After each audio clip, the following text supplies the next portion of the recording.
Every summer in New York City, there is this awesome party that happens in Governor's Island, the Jazz Age Lawn Party. This is a live music event. It's at a lawn in Governor's Island. There are vintage clothing stands, there is picnicking, and it's inspired by the 1920s because of course it is. I've always wanted to go to this event ever since I first heard about it. I was always late to buy in the tickets. It goes fast, right? And it's a limited amount of people event. Finally, I decided, okay, I'm gonna put a reminder and I will get these tickets as soon as they come out. So I got the tickets finally for me and my husband on February 2020. That didn't happen. It's okay. It was fine because I took that year to learn to sew. If you follow my sewing journey, you know that I've only been sewing clothing for about a year now. I had to really teach myself a lot of the basics. The more I make, the more I feel confident doing vintage patterns, which is a whole other world. If you've never done vintage patterns, but you've sewn modern clothes, you would be surprised by how little information is in them sometimes. So when I heard that they were doing the event this year for people who bought tickets last year, I was confident enough that I told myself I will make an outfit. I will for this party.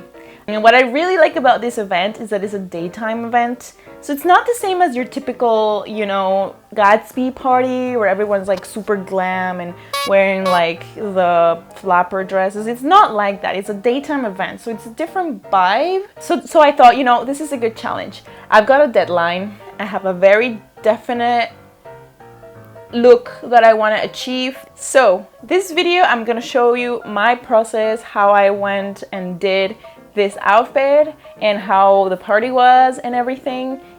So yeah, let's do it. Make a 1920s dress with me. I did a lot of research for this, and by that I mean I googled a lot, and I decided to go for this 1926 pattern that I found on Etsy. I will put the link in the description. As for fabric, one of the fabrics that they used a lot in that time was Georgette, which, if you've never heard of it, is a fabric that is a crepe.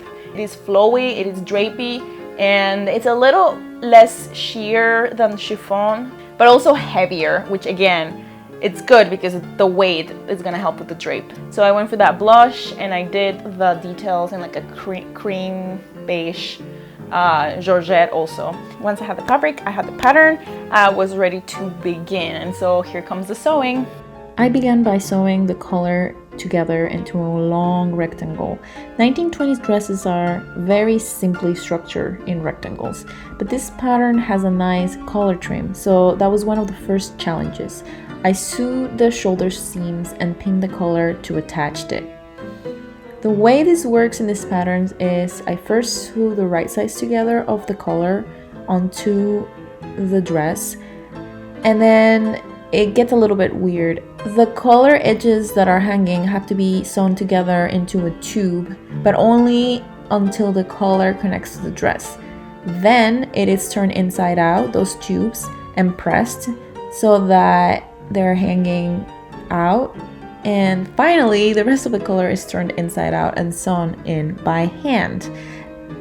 It's kind of weird, but it worked. Next is just the side seams. I did a French seam for these, simple. The armhole embellishments are similarly sewn in right sides together and later by hand when folded in. Very simple, no need to set anything in. Here I am ironing those sleeves. The next interesting part was the skirt. I had 5 rows of gathering to do in each of the panels. The panels were eventually going to be attached onto the rest of the skirt.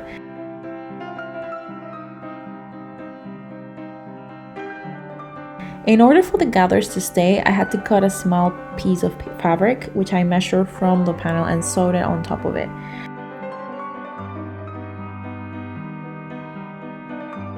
Then these panels are attached to the body of the dress first by sewing the top seam, and I used the extra fabric that I attached to the gathers to finish those edges. Then the sides of the panels are sewn together to form the skirt. This whole part was kind of hard and I had to repeat it 3 times for all 3 panels. The back of the dress, thankfully, was just plain. Next, the pattern has the embellishments at the bottom of the skirt too, and they had to be cut out of the contrast fabric separately. Each panel has different sizes and you were supposed to sew them together to create a long hem. I did it, but it wasn't matching up my hem size, so I ended up just cutting another long piece of the embellishment fabric at the size of the hem and then sewing it right size together to the hem and then hemming it by hand once more, which took forever. So much hand sewing on this one.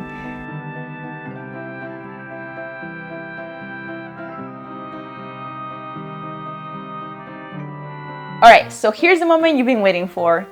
This is what my dress looked like. I have to say, I love this dress. It's everything I was hoping for. It's not perfect. I definitely had a bit of trouble with the panels where the middle one ended up a little bit higher than the others. But it doesn't bother me as much once I'm wearing it. It doesn't look bad. It looks like it was on purpose. So to complete the outfit, I got myself these lace gloves on Etsy. I did miss the cloche hat. I didn't have a cloche hat. I will get one for the next time. It doesn't matter. I think the outfit looks fine. I did curl my hair a little bit and I think that the haircut helped. The party was so much fun. It wasn't a very hot day in New York, so it was perfect. We went out on the ferry and my husband dressed up too, as you can see in the pictures. So yes, that was my 1920s adventure. If you like to attend the Jazz Age Lawn Party, like I said, they do it every year. They release the tickets online. They're actually having a second weekend that they're doing it in August, so you could still go this year if you really wanted to. I think I'm gonna wait for next year so I can think of my next outfit. So I hope you enjoyed this video and that you enjoy seeing my sewing journey through vintage patterns, because I have a lot of other dresses that I'm making that I want to share with you. Don't forget to subscribe, and if you want to see more of my progress as I go, I always post about it on my stories on Instagram, so find me there too. Shamelessly plugging my Astoria top that I'm wearing today. It's on Ravelry and Etsy if you want to make it. I also have a video about it somewhere in the screen. You can watch that. I guess that's it.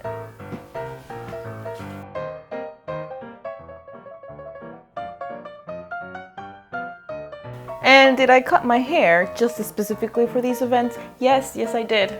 Yep.